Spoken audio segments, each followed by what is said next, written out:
This Advent season, we're going to do something a little different.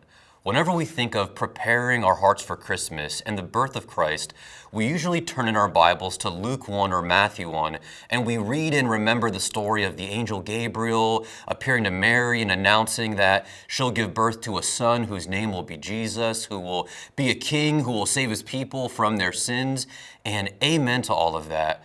But this proclamation of a king, of a hero who can save and redeem his people, that expectation doesn't begin in Matthew 1 or in Luke 1. It's not as if out of nowhere God just looked at Mary and Joseph and said, you know what would be cool? Sending the Messiah. And he looks at his watch and goes, you know what? I think it's time. Let's do that right now. Why not? It doesn't work that way.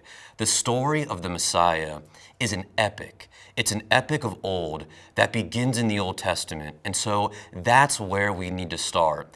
And when we get the right starting point and we trace the development and the expectation and the weight and the glory of the Messiah and all that comes with him, we'll have the ability to see Christ for who he is. And we'll be able to cherish him and celebrate his birth and incarnation in a way unlike any other Advent season.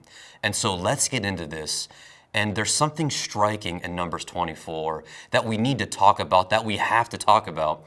But before we do, we need to get some context and we need to set the stage for the prophecy of Numbers 24. So here we go. The book of Numbers is all about testing and refining.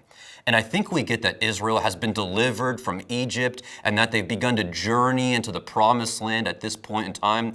But this book of Numbers isn't just about getting Israel into the right place. It's also about getting the right people into the right place. That's why this book of Numbers has spent so much time chronicling the failures and even the deaths of the first generation.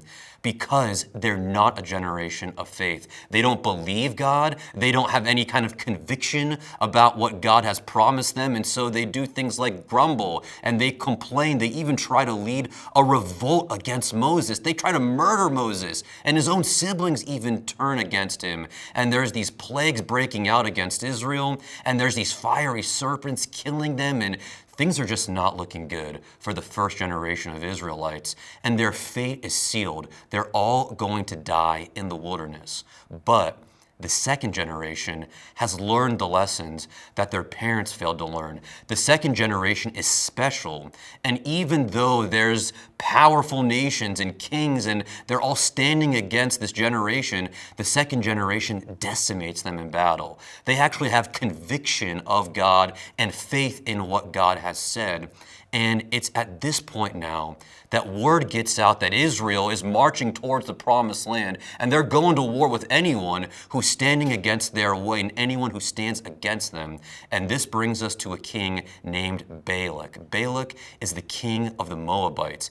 And chapter 22 mentions that Balak feels fear. That fear just and dread grips a hold of him because he's thinking, we're all next. We're all going to die because Israel is too big. Israel's too great. So how in the world could we ever have victory over a nation as great and big and large, as powerful as the nation of Israel? And so Balak thinks to himself, I got a plan. And his plan revolves around a prophet named Balaam. And something that you need to know is that Balaam is a pagan prophet. This is a bad guy, but even more, he was famous in the ancient world for being this whisperer of the gods. In fact, there are even ancient documents called the Deir Allah text that actually mention Balaam by name and his prophecies. And what's notable is that those texts are dated somewhere between 880 and 770 BC, as in hundreds of years after Balaam has died, as in people were reading and preserving his prophecies even some 600 years after Balaam's death. And put it this way, Balaam wasn't just famous, he was legendary. And so Balak, the king of Moab, he's not just hiring some no-name nobody, he's hiring the absolute best, the most famous, the most legendary prophet that there was, Balaam.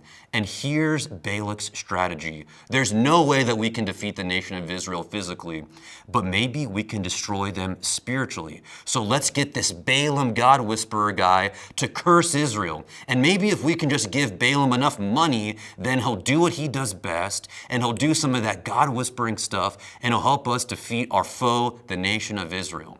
And so Balaam, the pagan prophet, he hears about this plan. And he's reading the room right now, and he sees how desperate the Moabites are and how pathetic Balak, their king, is. And he sees all this money that they're throwing at him. And Balaam, he rubs his hands together, and he licks those lips, and he goes, oh, guys, you've come to the right man. I mean, do I want that money? Yeah, you give me all that money, and you let me do what I do best. And here's what God tells Balaam. Balaam, you can only go if you say the exact message that I speak to you. You can't make stuff up. You can't pretend that you might have had this prophecy or that thing like you might have done in the past. You, Balaam, need to say exactly what I say, down to the very word, nothing more, nothing less. And so Balaam says, okay, fine, I'll go. And so on this journey, there's this classic story of Balaam's donkey in chapter 21. And we get the story, but we don't always necessarily get what the story is teaching, where Balaam is getting mad at, and he's hitting his donkey, and it's showing you just how bankrupt this Balaam guy is. And even more, that a donkey can see, an angel, and a donkey can even perceive the things of God better than this rich and famous legendary pagan prophet Balaam. He's the one who's supposed to be able to perceive into the spiritual realm, but the only way that he can perceive anything is with God. And even though Balaam is a loser, even though he's dumber than a donkey, even though he can't perceive any of the things of God, God is going to leverage Balaam's fame. Because whenever Balaam recounts exactly what God has said, that message will go out to all the nations, to the world. And Balaam becomes this connection point which the things of God and these prophecies can and will actually get into the hands of the nations. And so with all of this in mind, we're now ready to hear what God tells Balaam, and thereby what Balaam will share with the world. We're ready for Numbers 24, which we'll read together next time.